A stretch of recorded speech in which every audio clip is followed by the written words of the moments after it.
Okay, that's better. Okay,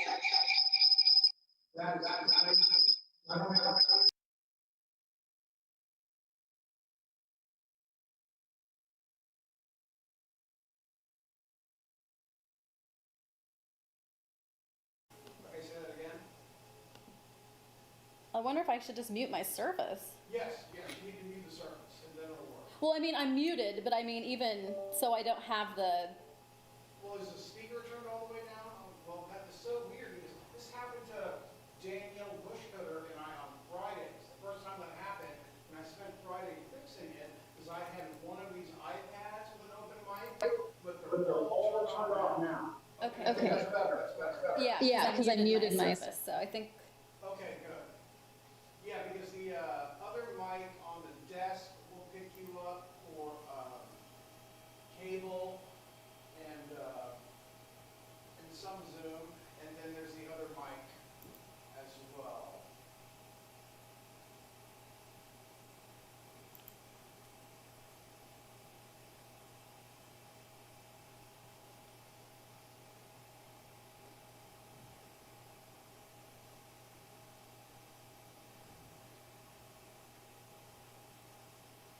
Okay, so, but if my screen says mute, then I'm muted, right? Even if the phone is blue?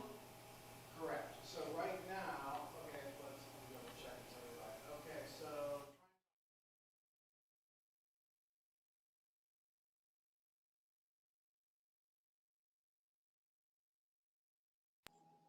Okay, can you hear me now?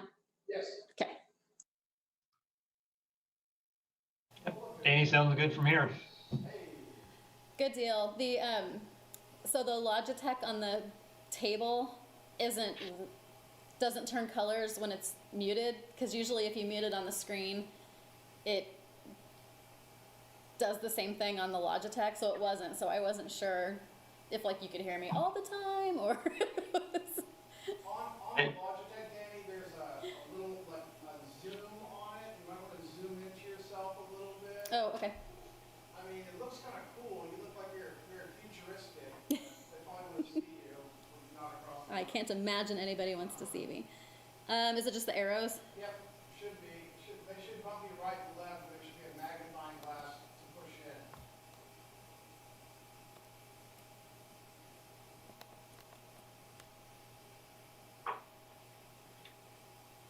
Oh, here we go. I was pushing out. Woo! There we go.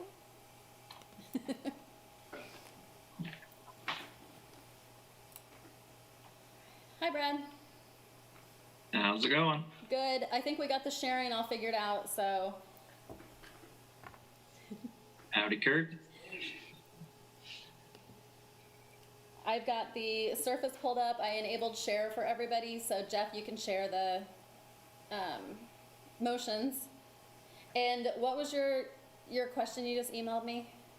I'm trying to repiece my notes, which I have to admit were apparently poorly written after the fact, but the letter came from their February discussion, right? It was the bill that came kind of out of third party. Yeah, so the discussion they had. Previous item that Shannon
Monty, are you waiting to call this meeting to order? I was just checking off to see who's here, and then we'll call this to order here in just a second. Look and see. All. Ron. I'm here.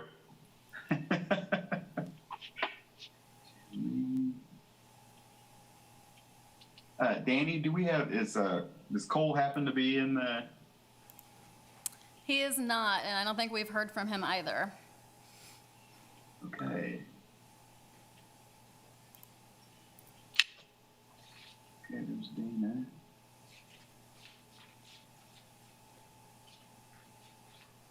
Okay, so I guess we will get started. I see who I have here as far as board members is Edith, Shannon Reed, Shannon Ori, Erica Zimmerman, Dana Ortiz, Ron, Thomas, and Paul. Did I miss any board members that are, oh, there's Sarah. Sarah's on. Okay. Okay, well, let's get started and call this meeting to order. Danny, do you have the normal statement that we read at the beginning? I do. Okay. Let me get it pulled up here, sorry. Just trying to make sure that we had everything all set technology-wise. I did not pull it up.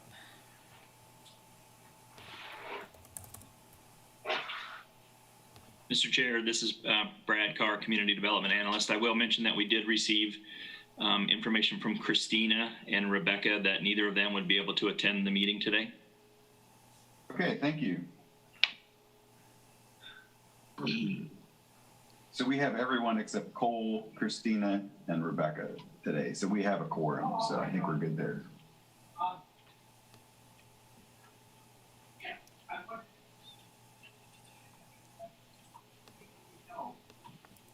All right. Sorry. That's all right. That's all right.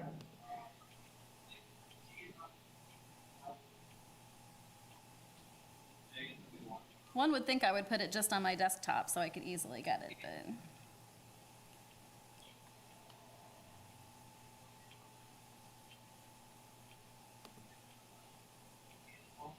Brad, do you happen to have it in your email?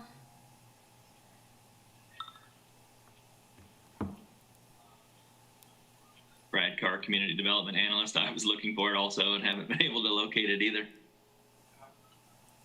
Okay. Well, is it okay if we go ahead and open to public comment, or do you think we need to have that first?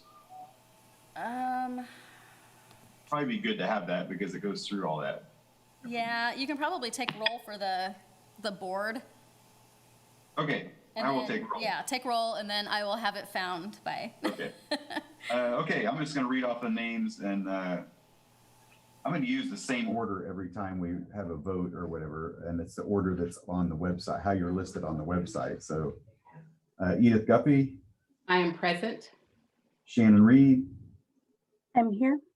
Shannon Ori, Present. Sarah Waters, Present. Erica Zimmerman, Present. Dana Ortiz, Here. Ron Gacious, Present. Thomas Howell, Here. Paul Newsom, Here. Monty Sokup here. Okay. So that didn't take too long.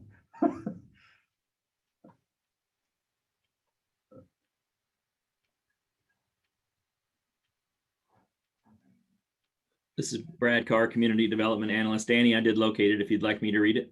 Go ahead. Yeah, that'd be great. Thank you. Thanks, Brad. Sure. So these are some Zoom meeting procedure guidelines for advisory boards provided by the city. I'll just provide a few procedural reminders for this virtual meeting. The meeting is being recorded and broadcast on the city's YouTube channel and public access cable channel 25. During the meeting, when you're not participating, please mute yourself by clicking on the microphone icon found in the lower left-hand side of the Zoom menu next to the video icon. When you're muted, a red line will appear over the icon. Muting your microphone during the meeting will make it easier for everyone else to hear. You'll just have to remember to unmute if and when you want to speak. In some cases, staff may mute or unmute people as needed to minimize distractions during the meeting. Please remember to state your name every time you speak for the benefit of those that are listening remotely. You can turn your video camera on or off by clicking on the video icon in the menu. For the purposes of this public meeting, when you're participating in the meeting, please keep your video on. When you're not participating in the meeting, it's okay to turn your video off. You will still be able to listen to the meeting when your video is not on. You'll just have to remember to turn your video back on when you are participating. Turning your video off when you're not participating will help make sure that the active meeting participants can be seen on the screen. In some cases, staff may turn someone's video off if they are not actively participating to avoid distraction during the meeting. You can always turn your video back on at any time during the meeting. If you are participating by phone, you can click *6 to unmute your phone. For those that are using Zoom, somewhere on your screen, you'll see a choice to toggle between the speaker and the gallery view. Speaker view shows the active speaker, and gallery view will tile all of the meeting participants. Board members and city staff members, you must state your name and title each time before you speak. All motions will need to be stated clearly. After a motion is made and seconded, the chair will call on board members individually to provide their vote. Mr. Chair, we will then need you to announce whether the motion carried and the count of the vote. When public comment is sought on an item, individuals participating via Zoom should use the raise your hand feature. Windows and Mac users can access this feature through the participants button at the bottom of the screen. Android and iPhone users can access this feature through the More button located at the bottom right corner of the screen. And for those calling in by phone, you may dial *9. Individuals will be called upon by name in the order they appear on the meeting host screen. When you're called on, please unmute your listening device and state your name before speaking. The chair will then call for in-person public comment for those without access to technology options. Staff present will direct you to the podium to speak, following social distancing and safety protocols. The regular 3-minute time limit will apply.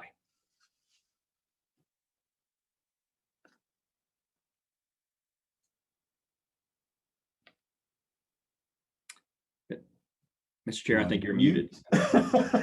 Okay, thank you, Brad. This is Monty Sokup Chair. At this point, I'm going to open it up for public comment.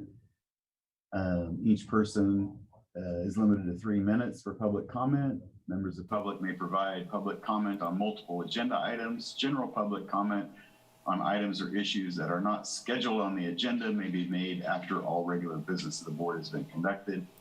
Each person is limited to 3 minutes for general public comment. So, do we have anyone that would like to comment? Okay, I see Steve Ozark. So, Steve, you have the floor. Please state your name and address, and then make your comments. Morning, everybody. Steve Ozark, 718 Shores Road, Lawrence, Kansas. I just wanted to share the update on the winter shelter in hopes as it pertains to this body. We served 70 nights, 2 nights off, somewhere between 6 and 15 hours a day, and over 550 accountable different individuals served. That's an amazing, astounding number that no one expected. The highest estimate I heard going in was like 130 from Matthew Falk of the people that were left without any housing this winter.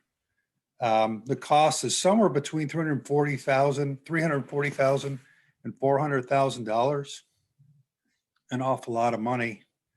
And as those of us in this that have been following this or do this, those of you, it didn't do anything to move the needle to solve homelessness. It saved a lot of lives probably with that cold snap. And, you know, the issue is stronger to me than ever that what you're doing is so extremely critical. The pinnacle of our efforts to end homelessness through the Built for Zero model that myself and others find so enriching. Bergen County solved Built for Zero and solved their chronic homeless issues in 6 months with 950,000 people in their community. But as you know, we lack affordable housing stock, and we lack places to build and all these things. And so I just again wave my flag, as I do when I speak about the need for permanent affordable units that this body, we need to eke out. And as I say that, I champion that we find ways to find the funding for vouchers, for social services, for community-led volunteer services that can help the social services, because I think that has great potential, that volunteers can be trained to help walk and do service with the professionals. I think there's a lot of people here ready to help. I've never seen so much community will, leadership at the county and the city will, to solve homelessness. And the housing stock is at the peak of our issues. So I just want to report that we saved lives. We're very thankful to the city for finding that money in the general fund. If we had identified this reality earlier, we could have used state money, ESG funds. But everyone was running and scrambling with the pandemic, and I realized there's just a lot on the table. But I hope you will look at Built for Zero, and I'm glad to answer any questions and pass you the people that are doing it, because I believe there's a solution to solving chronic homelessness in Lawrence. Thank you. Mr. Chair, I have a question. Yeah, go ahead, Thomas. Thomas Howe, Lawrence Board of Realtors representative. Mr. Ozark, thank you for your comments. Appreciate them. I think you're exactly right. You refer to we and what, but I have no idea what organization you are with. Can you help me with that? I apologize. I speak as a town crier for 27 years, trying to represent a voice of the people that do the work that maybe can't be as forceful, because I'm not in this business. I book and play in bands, so I have had time on my hands this last year, especially. I've been with the Coalition for Homeless Concerns for about 18 or 19 years. And I'm also with Justice Matters. So I'm on the board. I'm on the steering team for affordable housing. And I'm a co-chair for the homelessness issues for Justice Matters.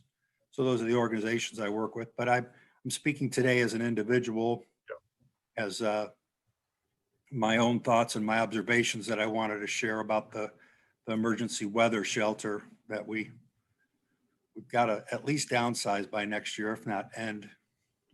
Thank you for your service. Thank you for the contribution. Appreciate your participation in our meeting and value your comments. So thank you very much. Thank you. Yeah. Monty Sokup, Chair. Steve, I mirror echo those thank yous. It's a shocking number of people we had to service this year, and I think a real eye opener for this community if that information gets out on the right channels, because that was an incredible effort and incredible cry to service. So thank you for your work. Are there other public comments? I see Ron would like to comment. A question for Steve Ozark. Ron Gacious, Chamber of Commerce representative on the advisory board. Steve, if you've got a link to the Built to Zero program, could you just send it to me or email it to me? Any resources you think would be appropriate for us to start looking at, I'd appreciate it. Great. I'll put it in the chat if that'll help so others can see it. There's some really good videos that I believe are on the Justice Matters Facebook site where the folks from Rockford, Illinois and Bergen County, New Jersey speak as the leaders of those communities in this program. Also, that Built for Zero in those communities are not built upon asking Dana and others to take on more to like run a new integration of services. They identified a new team to assist the social service providers to give them more people power. As Dana and everybody else knows, God knows you need more people to do what you're doing already is in Herculean efforts, but I'll try to figure out how to put that in the chat and step out of the way, but your work is critical, guys. I'm supposed to be at a meeting for homelessness. And I said, no, I've got to listen to Ahab because to me, what you're doing is the most essential piece of solving the homelessness because as you know, we just don't have the housing stock. And I think the other components are very doable from what I'm learning about homelessness, but the housing stock is the issue. You guys are the crucible to this. Edith? I can't chat here. Thank you, Steve, and others. We all have an interest and an investment in this. And I'm thinking, I've only been here, what, 5 or 6 years, and I'm looking at what's happened in this community around the issues of mental health in the last 5 years and how that the landscape has changed here just in the last 5 years. And I'm wondering if there's something there. It's a totally different issue, I know that. But if there's something in that model we should be looking at that has moved the needle there that we could learn from in housing, because that has changed dramatically. And is there something there that we could learn from as we're looking at homelessness that would help us move this dramatically also?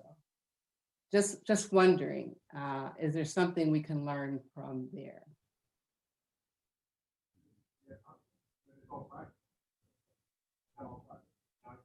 Okay. Thank Monty, Sokup Chair. Thank you, Edith. Is there anyone else that has public comment or comment on Mr. Steve's Chair. presentation? This is Danny Walters. I was just going to tell Steve if he wanted to email the information to me, I can make sure and get it out to everyone because I think that the chat has been disabled for all of us. So if you just want to send it to me, we'll make sure everybody gets it. I'm personally wondering, Monty Sokup Chair, I'm wondering if it might be good in a future meeting to have the Homeless Coalition or whatever group that would be come and make a short presentation to this group on how they feel their work intersects with our work. Maybe it's 15 minutes and then some questions or something at one of our future meetings after we've had a chance to look at what Steve sends and the staff. Any thoughts on that? Anybody? Thumbs up, thumbs down? Okay, so let's try to, I guess, Danny, let's try to figure out when a good time for that group would be and when it would fit in our schedule. And because I think the intersection of that work's important, like Steve mentioned, and we can certainly learn from the work they're doing. So help guide our work. Okay, so are there any other public comment? Is there any other public comment? I am not seeing any. I am going to close the public comment section of the meeting. And we will move on to item B, approved minutes. There's a link to the minutes. I would entertain a motion to approve the minutes. I see Ron. Move to approve the minutes of the February meeting. Thank you, Ron. Second that, Thomas Howell, Lawrence Board of Realtors. Thomas Howell, seconds. Is there any discussion on the motion on the floor? Okay, seeing none, closed discussion, and we will call a vote.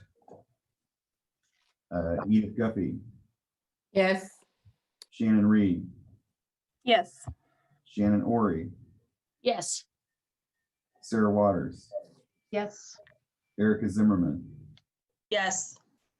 Dana Ortiz, Yes. Ron Gacious, Yes. Thomas Howe, Yes. Paul Newsome. I was not present. I think the proper thing would be to abstain. Okay. An abstention, Monty Sokup, yes. So motion passes 9-4, 1 abstention. Okay, on to item C, agenda items, monthly financial report. Good morning, Chair and board members. Danielle Bushcutter, Budget and Strategic Initiatives Administrator. I will share my screen briefly to walk through our monthly financial report. So I wanted to share with you all that you can see that general fund transfer from the general fund into the housing trust fund has been made, and that was made in January. So we do have that revenue captured here. And then wanted to highlight the sales tax proceeds that we have received as well. So we have not yet received our allocation here in March, but did want to share with you all that in January we received just over 75,000, and in February it was just around $86,000. February, typically, for some historical context, is generally pretty high. For those agencies that submit their sales tax on an annual basis. February is typically when we receive those. So that is in line with prior year trends. So I wanted to make you all aware of that, that everything is still looking good and on track with what we would anticipate. So no expenditures to report as of yet. And that is where we are currently standing. So I'd be happy to answer any questions that you all may have.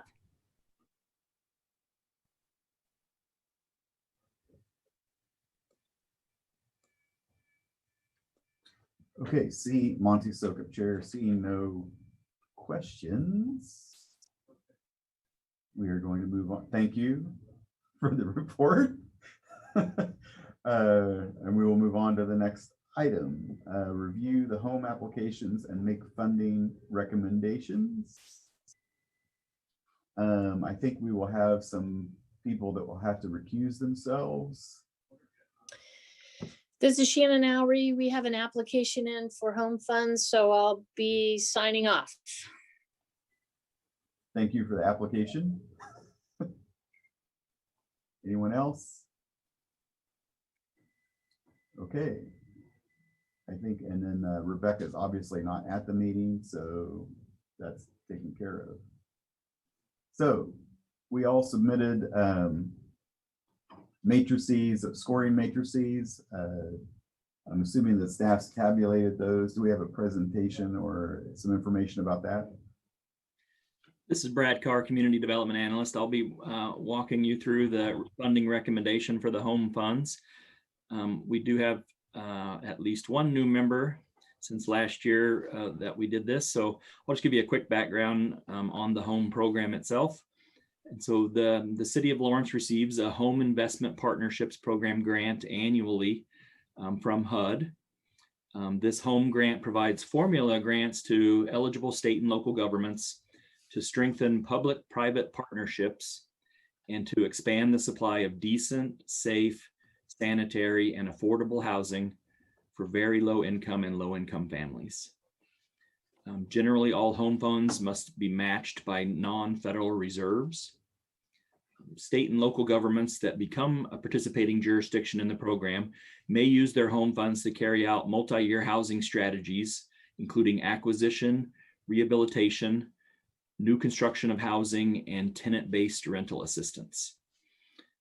Participating jurisdictions may provide assistance in a number of eligible forms, including loans, advances, equity investments, interest subsidies, grants, and other forms of investment that HUD does approve.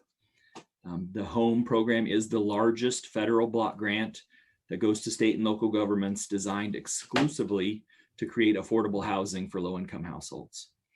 So just a quick background, there used to be another advisory board that did the recommendations on this funding, the Community Development Advisory Committee. That advisory board was dissolved. And so when its duties were split up, the home funding recommendation, since it is exclusively used to develop affordable housing, the funding recommendation for the City Commission came back to this board, since that is things that you are charged with currently doing. Historically, we've only had several applicants throughout the years for generally the same programs. since it is such a limited things that you can use the funds for. Those things, as I went over, acquisition, rehab, new construction, and tenant-based rental assistance. This year, we did receive a total of 4 applications, and that would be for the Lawrence Douglas County Housing Authority for the tenant-based rental assistance program that they historically run. Tenants to Homeowners has several applications in. They are the city's only current, what we call acronym, a CHODO, a Community Housing Development Organization. And that's a HUD certified organization. And since they are designated that, they automatically receive a minimum of 15% of the grant each year. And then also they turned in an application for operating expenses in order to run their programs, which is an eligible expense under the home grant. And if you do see fit to award them funds for those operating expenses, the maximum you can award is up to 5% of the grant. Historically, Tenants to Homeowners has been awarded those funds, and they do have a representative here to discuss that if you have questions about what they use those funds for. But historically, like I said, they have been awarded those funds each year in order to maintain their operations. The 15% that's set aside for them, that has to go only to the actual development of new affordable units. And then finally, the 4th application that was received is the first-time home buyer program, which is, technically a city program, but Tenants to Homeowners does administer it for the city. So once again, their representative can answer any questions that you had about that program. These are all applicants that applied last year. This year, there was not an application from Habitat for Humanity, where there was one last year. So with those 4 applications, there was a total amount requested of $490,664. Unfortunately, we only have $422,994 to allocate. And so I'm going to ask Danny to bring up a live spreadsheet that has those allocation amounts. And as we walk through and you have your discussions, we can plug in different numbers for each of the different applications. And you can see how much funding is left in order to help guide your discussions. In the past, it always has helped when we start out these discussions to go ahead and put in that minimum amount that is required to give to the CHODO for their set aside project funds. And once you get that out of the way, you can then see what funds are left. You are able to award them more funds than the 15%. So that is something to keep in mind. But in order to begin that discussion, we usually start with filling in that minimum required. And that's why I have that cell colored green, just so that we can see that that is a minimum that you have to award to those individuals. So I'll just show you, I'll go ahead and fill that amount in.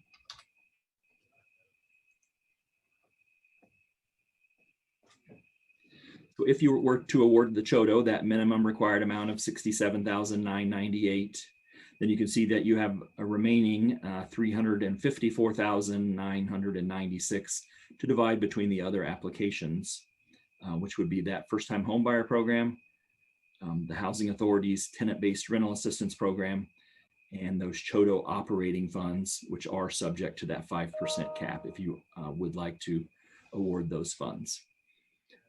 We do have, like I said, representatives here from Tenants to Homeowners and also the Housing Authority.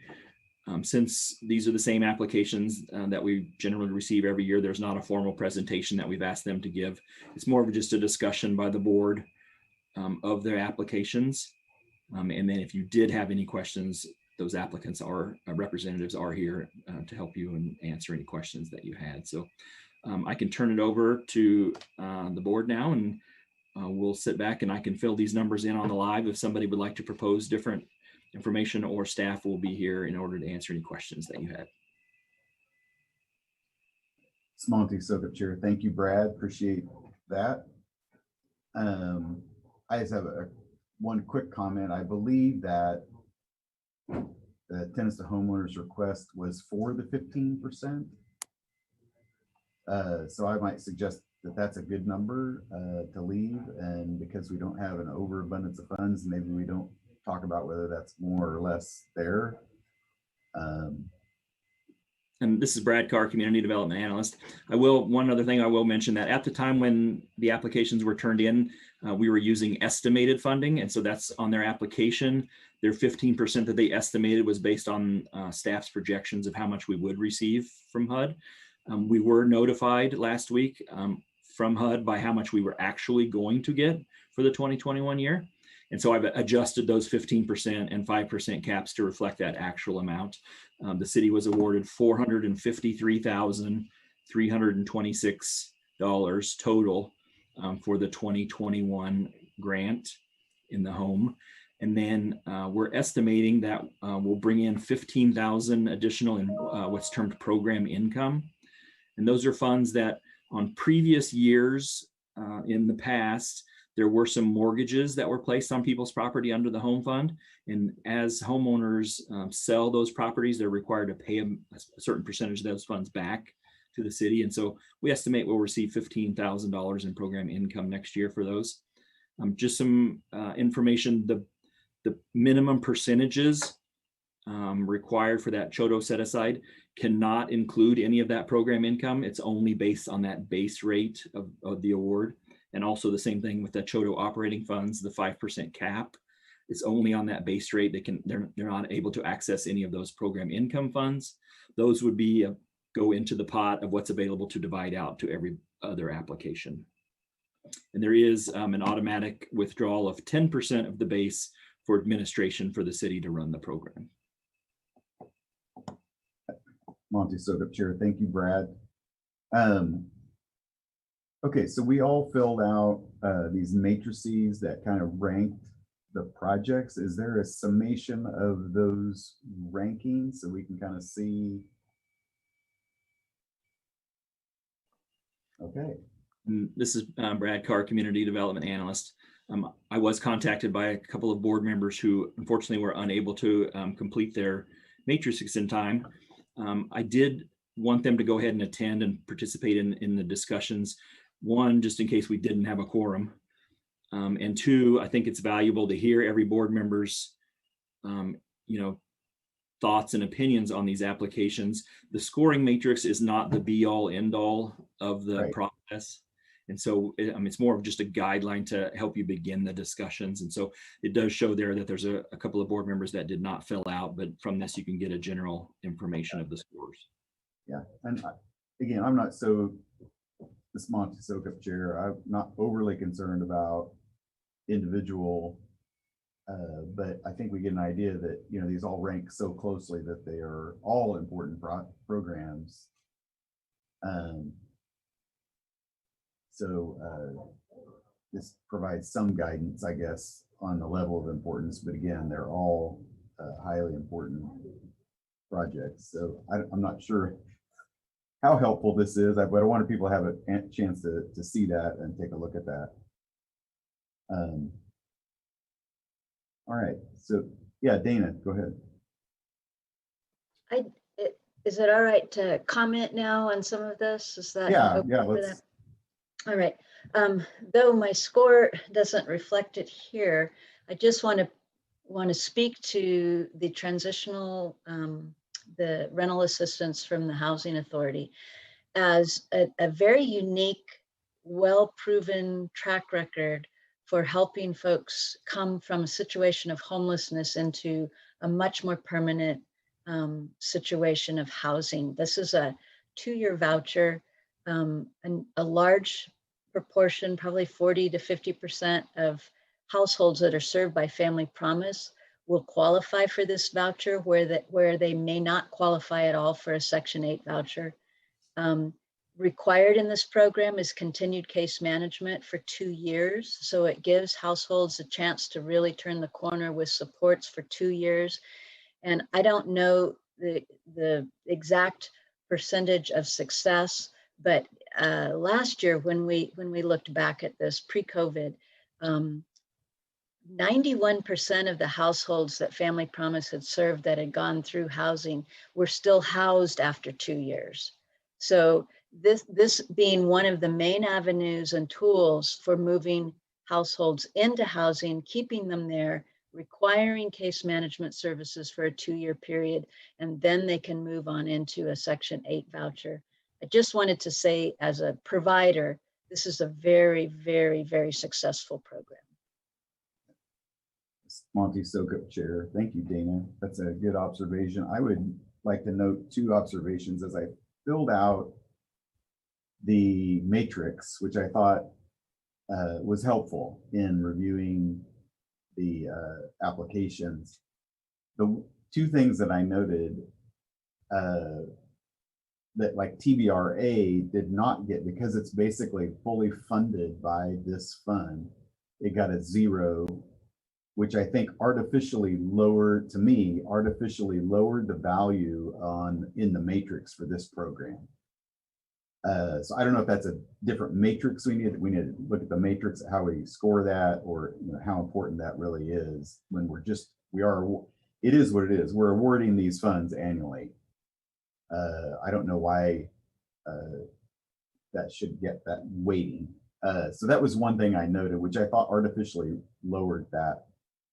And it did to other programs as well, but some more than that. The other thing that I noted is when Brad was talking about the home funds, he specifically stated that the funds were intended to impact those who are at highest risk and the hardest to house, or something to that effect. I may not be quoting Brad, but to that effect. And I thought, the TBRA does that. And the first-time home buyer, I think, does that to a lesser extent. If those people are in the home at the point where they can maybe consider that. So there wasn't really a way to rank that in the matrix. So those are 2 comments I have on the matrix, which I thought impacted the scoring a little bit and maybe artificially. So with that, are there any other comments on this page or the matrix? And then if not, we'll go back to the funding, how we split the funding. All right, I am seeing none. If we could, Brad, if we could go back to the funding, thank you again. Mr. Chair, this is Brad Carr, Community Development Analyst. I do see one of the representatives of the agencies that applied does have his hand up. I didn't know if procedurally, if you had decided that you would, the board would have discussion and then take public comment, or if you would call on a representative if they had a question, or if you had a question for a representative.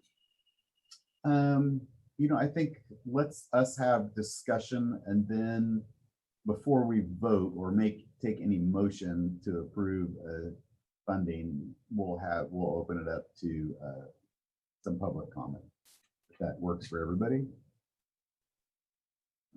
Okay. So,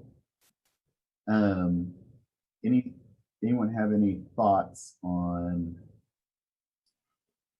how we would fund this? Ron? Ron Gacious, AHAB board member representing Chamber of Commerce. I'd like to just comment that in reviewing the historical funding chart, I note the last 4 years, we've developed an inverse relationship between our investments in the tenant-based rental assistance and the first-time homebuyer program. As one has grown each of the last 3 years, the other has gotten smaller. This program has not allowed for any increase really in resources. It's been pretty fixed in its size. And I find myself having difficulty, just as I did last year, comparing the worthiness of a voucher program that addresses an immediate transitional need up against a first-time homebuyer program that creates permanently affordable housing stock through these folks participating in receiving down payment assistance. I want us to do both, and we have been doing both, but the only way one grows is if we sacrifice funding for the other. And I find that an extraordinarily frustrating circumstance. It doesn't help me make the decision any easier of how I want to prioritize funding for these programs. And being frustrated doesn't really even, give me much guidance in how to set those priorities between these two very different programs. I think they're both worthy, and I wish we could fully fund both requests. Edith? Yes, I wondered if this year, how much additional income, if any, has the Douglas County Housing Authority received from the CARES Act?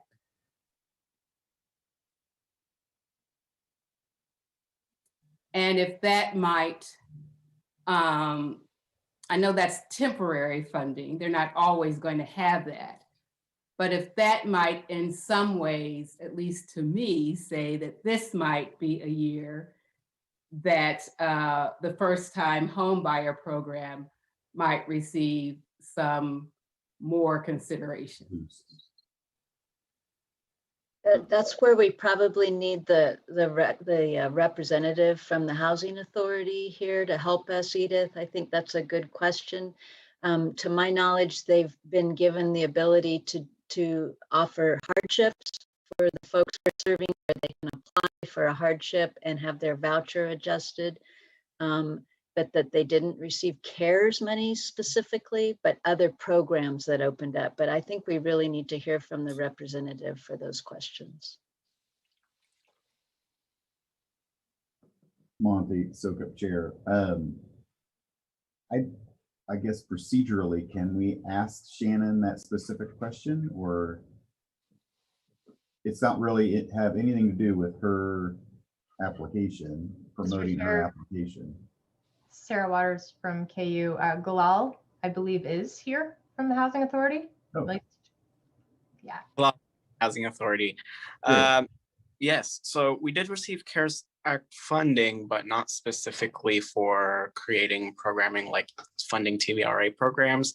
It was funding that covered subsidy and HAP assistance payments due to a large number of our households going through continuous hardship throughout 2020, causing their portion of the rent to dramatically decrease. And in order for the Housing Authority to kind of maintain their housing, our housing assistance payments went up drastically as well. So as people lost their income, their source of income, their portion of their rent also would decrease with these trips, causing us to kind of utilize the CARES Act funding to make up for that difference.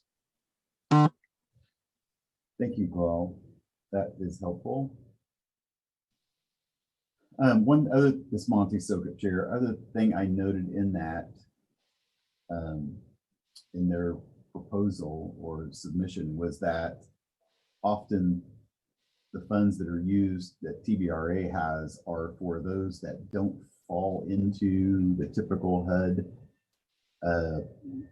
voucher program. They fall outside of the requirements for that. So I think that's something we want to not trip on for sure and keep in mind as we think about that. That's one reason, Monty, that this program is so successful, because it lowers the barriers, and you have to have a certified agency refer, and you have to have an agency commit to staying with them, and so on and so forth. So it's lowering the bar for the Section 8. Most of these folks would not qualify for the Section 8 voucher, but they will qualify for this. That Family Promise serves. Let me make sure. I'm only speaking from my own experience on this program. Thank you, Dana. That's good.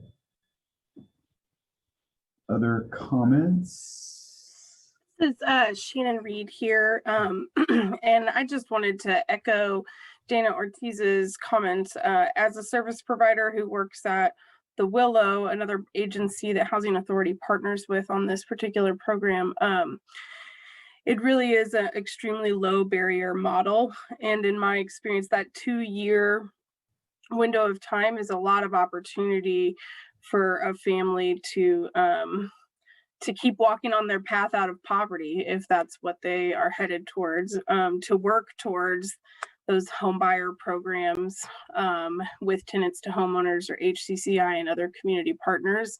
It's a really, it's a pretty fantastic starting point from my experience, and really offers, it's a well-established program that, like Dana just pointed out, really removes barriers in a way that people who are, have been, for lack of a better phrase, hard to house through other programs, and hard to be able to sustain housing. It is a sustainable path. And it's permanent supportive housing. And some of those people will be able to move on to Section 8 vouchers permanently, and retain, affordable housing permanently in that way. And some of them will, perhaps move out of the community, or move into homebuyer programs in the community. So I think that it meets a very acute need in our community. So I just wanted to speak from, that's my personal familiarity with this program as a service provider in the community. Monty Sokup, Chair. Thank you, Shannon. Other comments? Erica Zimmerman, Lawrence Habitat. I would just like to make a comment towards the first time home buyer. I agree with Ron that it feels almost unfair to have to decide which one of these programs are better or more willing or more receiving of funding, but that's what we're here to do. I just do want to comment that, and maybe Thomas Howell can back me up on if my data is correct, but right now on the market, there are less than 30 single homes available for homeownership opportunities. And I believe one or two of those are under $200,000. So when we're talking about homeownership and these examples of the families that are being served, we're talking about families that are working multiple jobs, that I can't afford apartments in this town because apartments are really expensive, as we all know, and single housing, family housing might be their only opportunity for safe, stable housing. So I just wanted to put that out as a homeownership provider, that too is a very great need in this community, just something to think about.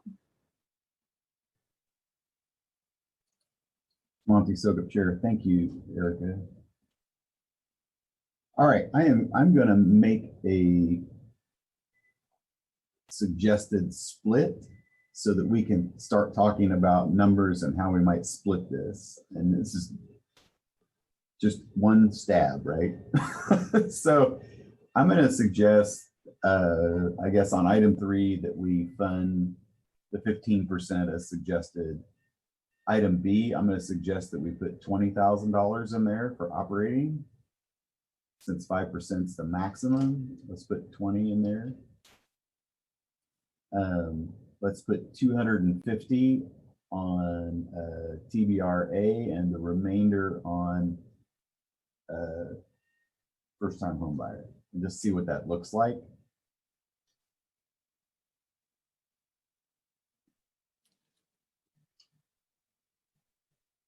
And just as a reminder, what was the amount that we do have available? For the 422,994, I believe, is at the bottom in the blue, is what we have to split. Paul Newsome, Lawrence Home Builders. Monty, I have very similar numbers to you. Dana, go ahead. I wonder if before we go to a vote or anything, should we hear from the person who raised their hand from one of the representative agencies yet? Certainly, we'll open that up. I want to give you guys a chance to comment on, again, this is just for discussion at this point. No motion or anything is made. I like how this looks as well, and this was kind of this. I mean, makes good sense.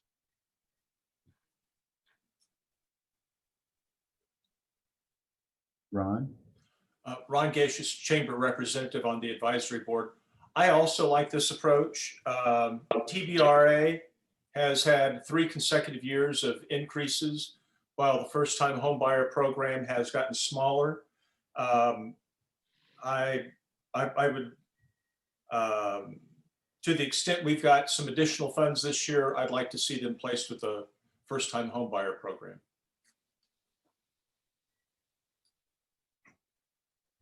All right.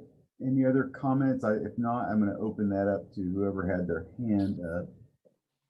I didn't see who that. Shannon Reed here, Chair. I was just wondering if anybody is, maybe I was looking through the list of folks here from the city to speak to the first-time homebuyer program, and whether or not, just as a new member who's kind of catching up on familiarity with all of these programs, just wondering if there's anybody that can speak to other funding sources that they might draw from. This is Brad Carr, Community Development. As I mentioned, that's primarily a city program, but we do, it is administered by tenants to homeowners. And there is a representative on the call today from tenants to homeowners, Nicholas Ward. And so Nicholas might be able to provide a little bit more context, background on the program if he would like to speak.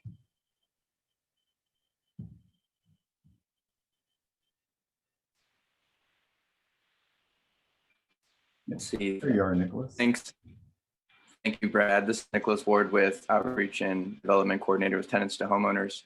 You know, for all 3 of these kind of funding categories, one through the Lawrence Community Housing Trust and then the 2 through Tenants to Homeowners, we're working with foundation grants and other sources that we can pull and pool for income to take care of these. By no means are either of these 3 allocations fully funding the programs that they support, but we are leveraging funds that we can get through foundation grants.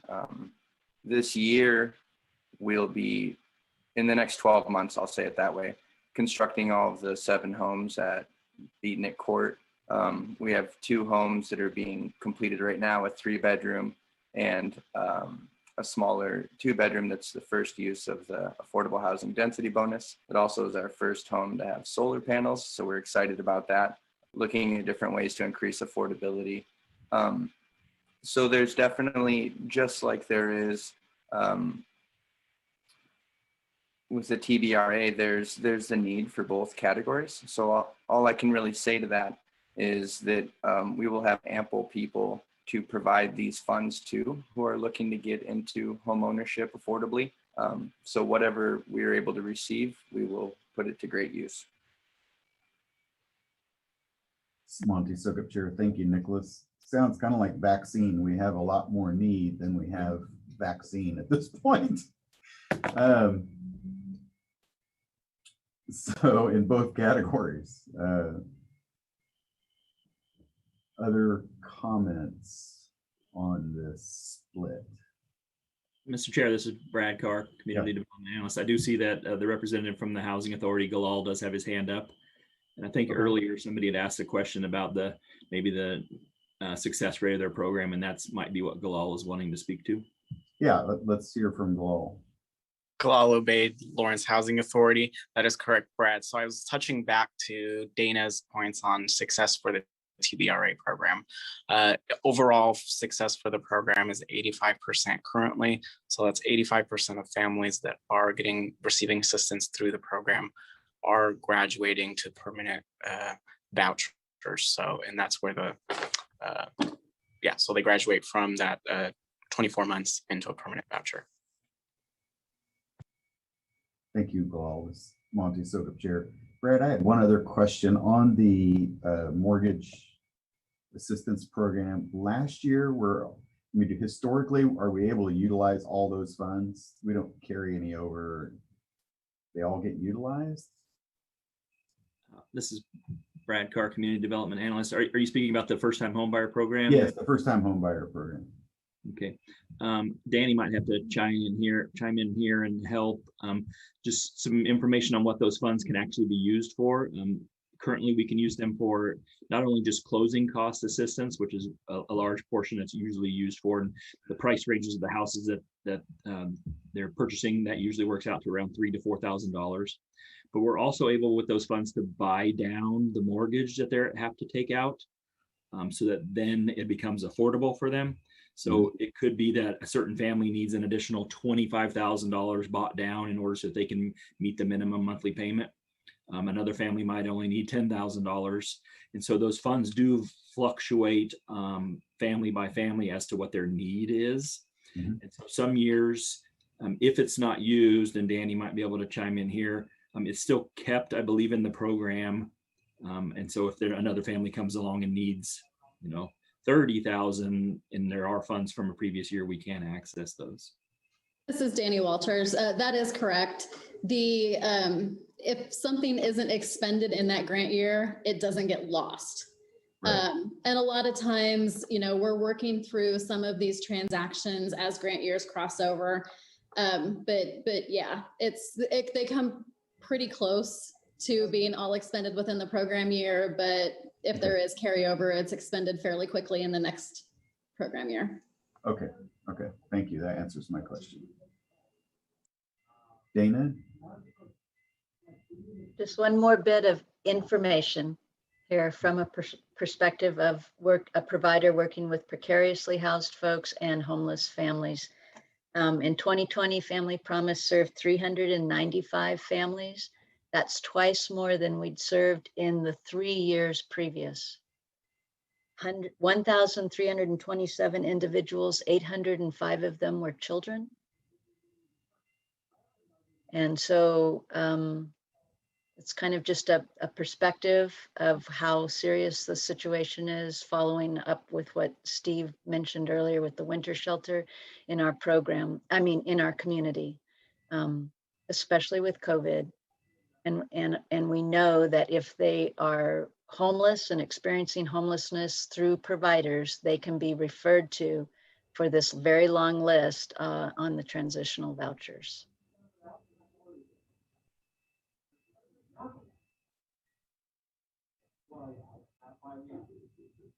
That's Monty Sokup Chair. Thank you, Dana. Based on your comments, are you suggesting a modification of the numbers at all? I'm sensing I that. think your comment about the need in the vaccine is very accurate. I have a bias towards the voucher program simply because that's the population for which we serve. They're several years out from owning a home and being able to, though we've had several, working with Erica and Rebecca, both of those organizations, as well as some from the Board of Realtors who've worked directly with folks we've served. But that's a number of years out, and it is more the exception than the rule.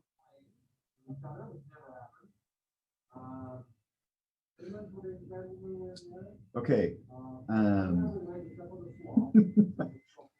Dana, thank you. Ron, go ahead. Mr. Chairman,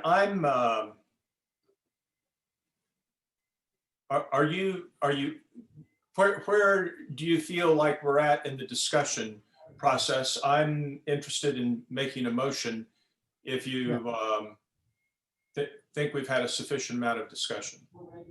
Yeah, this is Monty Sokup Chair. I think we're approaching the point of having a motion for this. I want everybody to have an opportunity, certainly, to comment or to modify these numbers.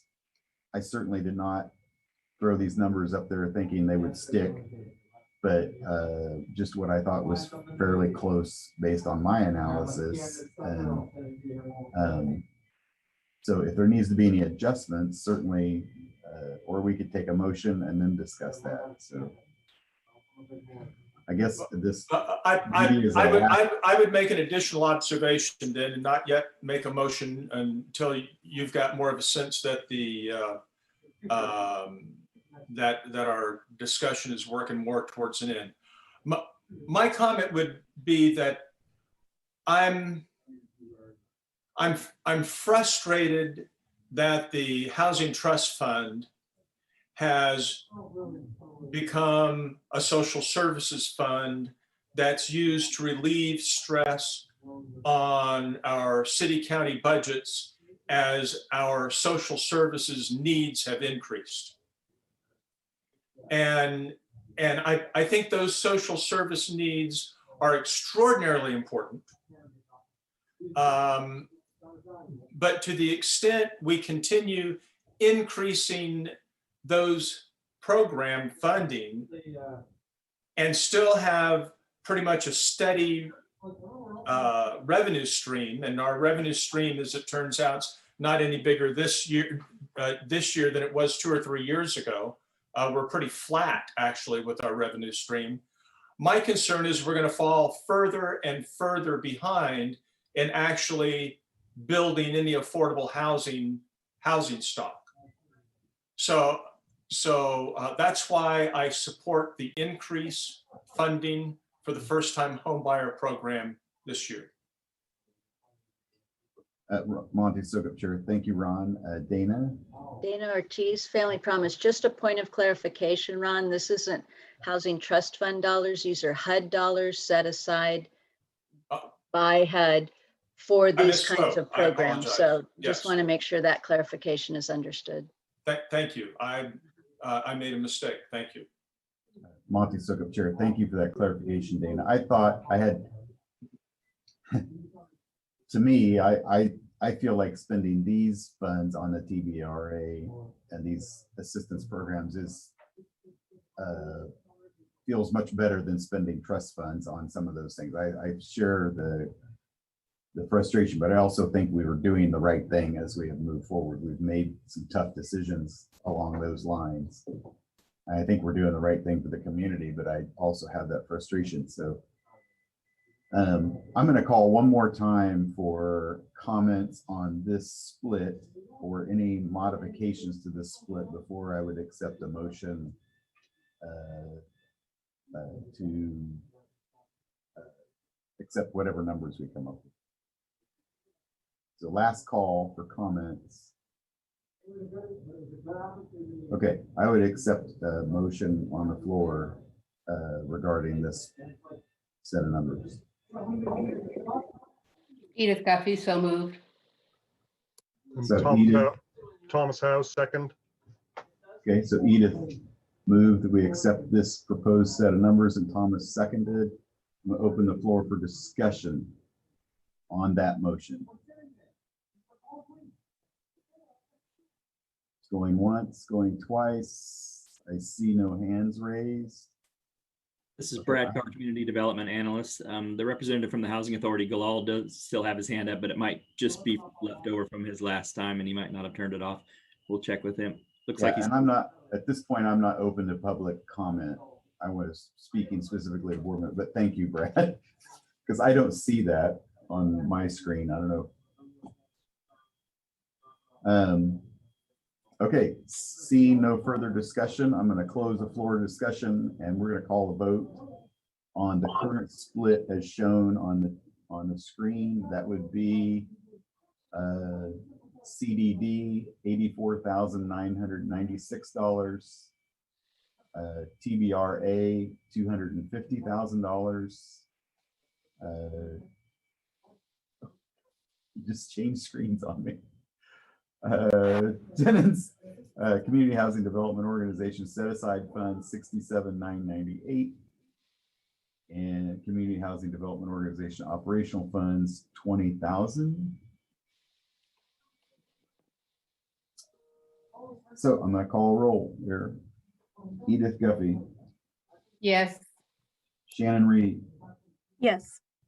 Shannon Ori is recused herself. Sarah Waters. Yes.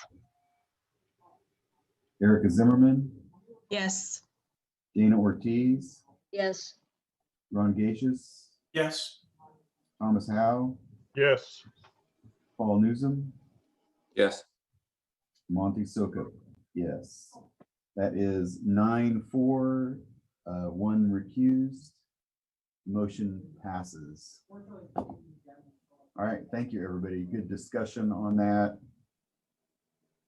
Again, I share the frustration of never having enough to go around. This is Brad Carr, Community Development Analyst. I'll just give you some quick next steps as to where your funding recommendation will move along through the process. The staff will prepare the 2021 Annual Action Plan, which is a report that we have to submit to HUD every year detailing how we're going to use the funds. And so inside of that plan, your recommendations for these home funds will be, and then there also will be recommendations from the city staff on how the CDBG funds will be spent. Those recommendations then go in the form of that report to the City Commission. The City Commission will open a public hearing on that, which allows the public to speak to each of your recommendations. And it also starts a 30-day required HUD public comment period. So for 30 days, we'll take in all comments and we'll include those comments in the report when we submit it to HUD. That final report does get sent to HUD in June. And so, and then these funds would then be available August of 2021. Monty Sokup, Chair. Thank you, Brad. Okay, I think we are on to the item 3. Consider recommending the City Commission send a letter to the Director of the Kansas Housing Resources Corporation and members of the Office of Rural Prosperity Housing Work Group, requesting examination of a couple of the laws that we have. So do we have a city staff comment? Okay, Jeff Crick, and excuse me a second, I'm gonna get up and close my door. There was someone outside my office talking loudly and I think you guys could hear it. So I'm gonna close the door here.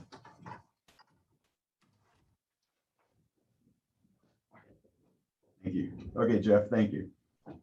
Jeff Craig, Planning and Development Services. This is a follow-up item from your February meeting. Staff had kind of drafted the letter that you have here. We also, during that discussion, was informed of House Bill 2065, which is a bill that's currently progressing through the state legislature related to prohibiting sources of income discrimination for buyers and renters. So we also included that on here as an item for you, but really we just wanted to present the letter for your discussion and consideration. And also, if you would like to consider recommending the City Commission provide communication related to House Bill 2065 as part of that item. So I'd be happy to answer any questions and provide any guidance I can.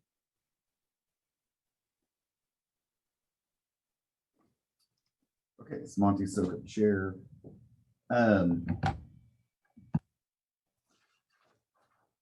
I have just, I like the letter. I'm gonna go to the letter first. I like the letter. I would change one sentence at the end of the letter to make it a little stronger. I can propose those comments or I can send them to you. I don't know how relevant that is, but I'll tell you what that is so everybody knows, I guess, and we can decide if we want to change it. The second sentence says, we understand that solving the housing issue starts that way. From there on, I would say is multifaceted. However, it is our opinion that these two regulatory barriers could play a part in working toward something like that. I want to point out that we've made a recommendation of 2 modifications that could make a difference in moving the needle. Just make that sentence just a little bit stronger. Mr. Chairman? Ron Gacious, Yeah, Ron. board member representing the Chamber of Commerce.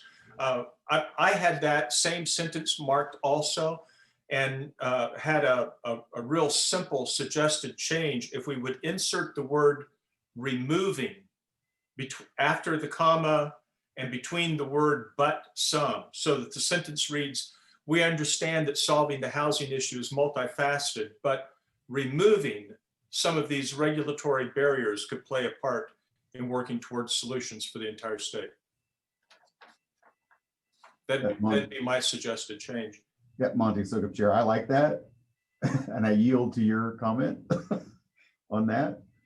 I like that better than what I came up with. So, and I walked back late. I also had one other question or suggested change earlier in the letter.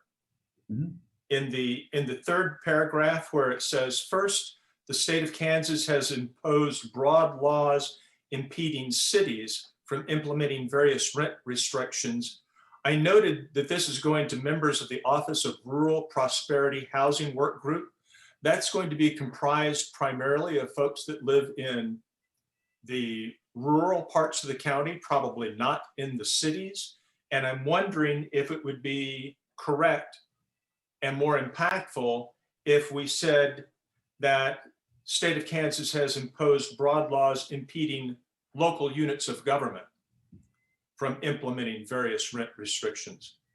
But I don't know if technically that's correct or not. I have not reviewed the statutory language, so I don't know if the restriction is only on cities or on cities and counties. Or what about the, not include the units of government, but just local governments? Yeah, that could work also.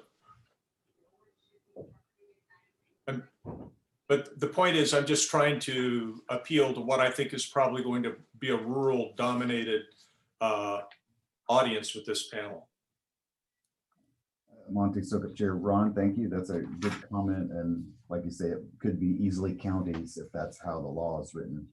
Jeff, if you could look at that, I'm going to suggest we accept that amendment to the letter, assuming that it is correct, that it applies to other units of government other than cities. Any other comments on the letter?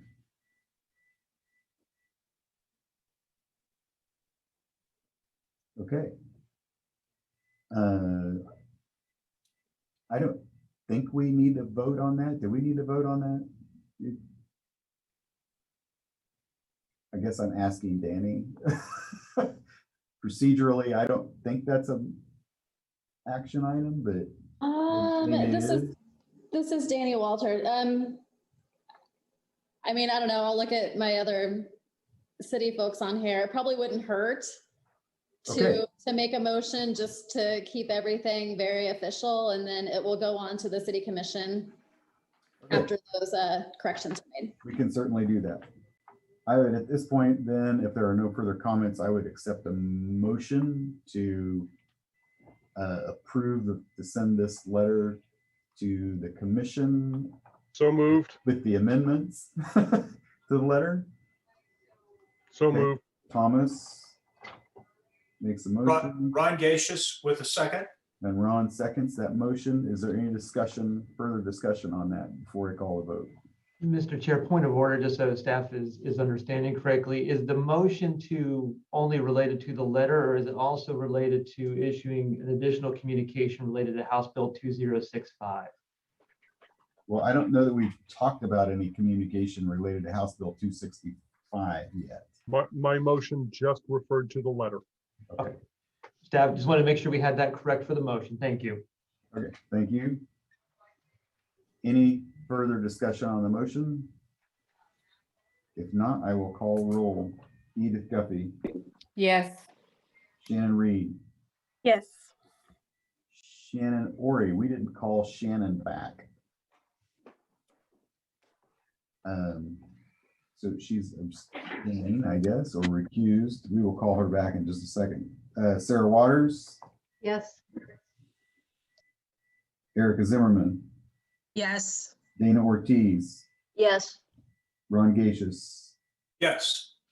Thomas Howe. Yes. Paul Newsom. Yes. Monty Sokup. Yes. That passes 9. 1 abstention.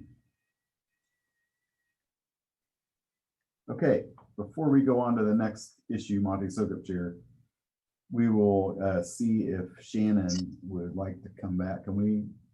We have a way of communicating with Shannon to see if she wants I to just texted her, Monty. Okay.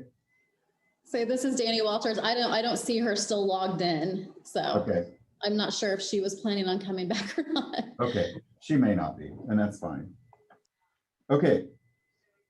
So let's move on to House Bill 2065. So Jeff, can you go into a little bit more detail? I did not personally realize this was an agenda item, so I didn't review it carefully. So I need a little, you brought up the speed. Planning and Development Service, be happy to. I'm not a state bill expert, but I'd be happy to kind of go through kind of the high level details. It is a bill that is considering prohibiting the discrimination of housing based on the source of income of buyers or renters and amending state statute to repeal certain sections that do prohibit that. So my understanding is it kind of relates to the discussion that we had in February, but it would be a prohibition on income discrimination for buyers and rentals throughout the state. Okay. Well, to me, that sounds exactly like what we're asking them to do in the letter. I'm not sure. I guess yeah, Ron, go ahead. Mr. Chairman, for the purposes of generating discussion, I'm going to make the motion that we recommend to the City Commission that the city support favorably enactment of House Bill. I'm sorry, I don't have the number in front of me. Is it 2025? 2065. 2065.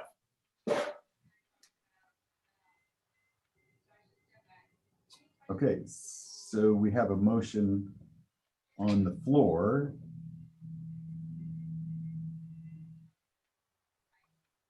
Do we have a second? Okay, I'm not seeing a second at this time, so obviously we need to talk about this. I personally, I'm not quite yet comfortable doing that because I haven't had a chance to read the bill myself and kind of take all that in. And I guess at this point, I'd have to rely on staff to report whether we feel this is favorable. Does the bill do what we would want it to do? Does it have stuff attached to it that we don't want? Because I don't know that at this point. And that's why I'm uncomfortable. That's why I'm uncomfortable. Thomas? And I would agree. I think that the outline that we have here, which says, you know, we certainly would support the repeal of anything which is allowing discrimination basis on source of income. And we've had a lot of conversation, a lot of discussion around that. I think without Christina being here, I think she has perhaps the most forceful voice in that. But I think that we definitely want to make sure that that is something which we are working towards, is ending that discrimination.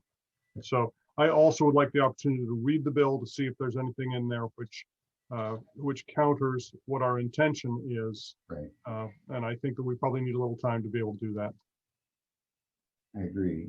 Monty Sogop Chair, I agree with that. And really, I'm certainly not an attorney and nor a legislator, so I would like to have someone that really knows what they're doing in this regard and what it's repealing to provide us an opinion before we would just flat out endorse it. I mean, I think it's, you know, certainly we support things that move in this direction, but I don't know if this is it at this point. This is Danny Walters. We can certainly have legal perhaps take a look at it and give us a summary. The short title on the Kansas website just says including source of income as a protected class with respect to housing under the Kansas Act Against Discrimination. So just by reading that, my initial thought is that it probably is literally just adding that income discrimination to another bill that's already there, but we can definitely have legal take a look at it. It was first introduced and also referred to the Committee on Federal and State Affairs on January 13th. So I wouldn't consider it a quickly moving bill at this point. So we probably do have some time to take a look at it. It was sent to us after the discussion you had in February. Okay. So that's kind of why you're seeing it now. So. Okay. So I guess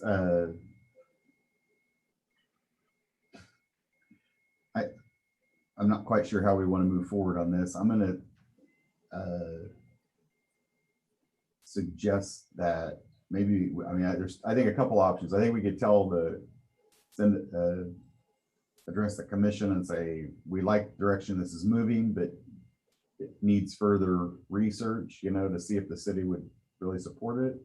Or we could just not comment at all and take it up, you know, after we have some more information about it. Dana? It looks like Danny had something to maybe add some insight. This is Danny Walters. I was just going to say, we can go ahead and forward the letter of support to the city commission and treat this as a separate item. So we don't have to address Bill HB 2065 with the letter. They're not hand in hand. So we can separate those out. We can actually bring maybe a short analysis of that House bill back to you at your next meeting. And then you can decide what you want to do from there. That sounds like a good plan to me. Dana? Another important piece of this would be to have some information from Shannon Oury, the protected class and the voucher in hand, and how easily that is just dismissed by landlords, even though it is income. It's just a different kind of alternative income other than a paycheck. Just from the folks we're serving who have voucher in hand, the housing authority has a appeal process, but you have to find a place to port that voucher in a certain period of time. And I don't know what percentage of them have to be appealed to extend the period of time to find that voucher because of this very issue. So having Shannon's perspective on that would be really useful information. I know anecdotally, the folks we serve, often we have to go in and advocate for an appeal with them because they can't find a landlord to accept their voucher. This is Monty Sokup, Chair. Thank you, Dana. I recall hearing that from Shannon as well about the number of times they have to renew and extend the options because they can't find places that will take them. So that has certainly been part of the conversation. Is there any other comment on this subject? Because I feel like we are not going to act on this at this time, but hear this at a later date after there's been a little more analysis and we can get some expert opinion. Okay. Seeing none.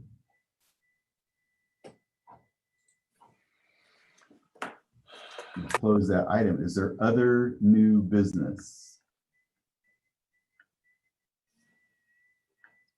Okay, seeing none. We have our calendar. April 12th, our next meeting. We have a joint session with the Planning Commission for part of that, at least.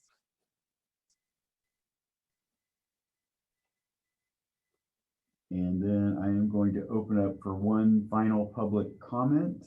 If there's anybody that has a public comment that would like to.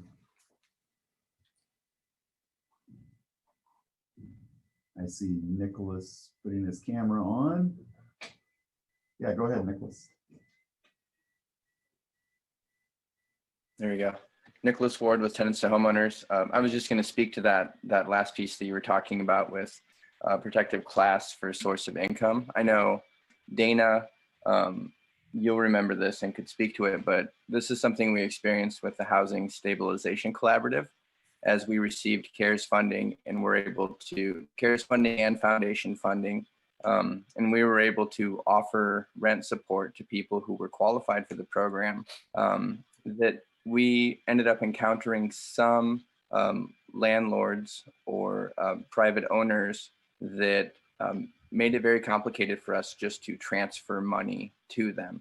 And so I know that, you know, along with the voucher program, but with other programs that we're instituting where funding is maybe coming from the Affordable Housing Advisory Board, that we need to be sure that we can actually support some of these folks that are requiring these services. And so I think creating that source of income as a protected class would include vouchers and the type of funding that gets allocated through this body. Thank you, Monty Sokup, Chair. Thank you, Nicholas. Good comments. Okay, one last chance. Any other comments? If not, I think we are adjourned. We don't need a motion to adjourn, do we? This is Danny Walters. Technically, yeah. Okay. Could do that. That'd be great. All right, can I get a motion to adjourn? Ron? Chairman, I move that we adjourn. I Ron second. Gaseous, board member. Edith seconds. Any comments? I'm calling a roll. Edith? Aye. Shannon Reed? Aye. Shannon Orr's gone. Sarah Waters? Aye. Erica Zimmerman? Aye. Dana Ortiz? Yes. Ron Gaseous? Aye. Thomas Howe? Nay. No? Okay. Paul Newsome? Yes. Monty Sokop? Yay. That is 8 yay, 1 nay. We are adjourned, and I give you back almost 30 minutes. Thank you, everyone. Thank you. Good conversation today. Appreciate it. And look forward to diving into this bill a little bit, because that could be a really good thing if the bill's right. So just keep chugging along. Thanks, guys. Thomas stays on for the next half hour. That's alone. right. I'll be here till 1. I'll be here till 1. All right. The Josh Hawley of. Don't go there.